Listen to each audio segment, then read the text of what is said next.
Armato di coraggio, un ragazzino vede alcuni ladri in azione a Roncade mentre stanno tentando di fare irruzione in una casa.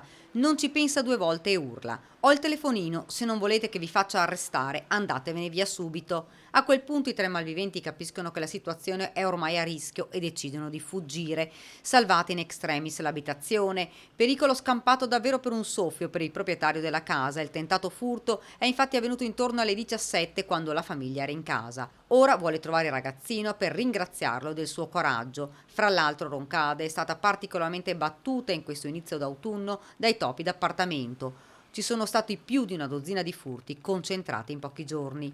Momenti di terrore invece sulla Feltrina, dove una coppia ha messo a segno al Toys un colpo in mezzo a famiglie e bambini. Una donna e un uomo a volto scoperto sono entrati nel negozio, hanno finto di essere normali clienti in cerca di alcuni giocattoli, hanno arraffato di tutto. Una volta giunti nei pressi della cassa hanno fatto ben capire le loro intenzioni, impauriti i bambini che hanno assistito alla scena. I due sono fuggiti con giocattoli per diverse migliaia di euro. Fuori ad attenderli c'era una terza persona pronta in macchina per la fuga. Sul posto sono arrivate le forze dell'ordine che hanno iniziato una caccia ai ladri. Tra le ipotesi della polizia che la merce possa essere destinata al contrabbando, visto l'imminente arrivo delle festività natalizie.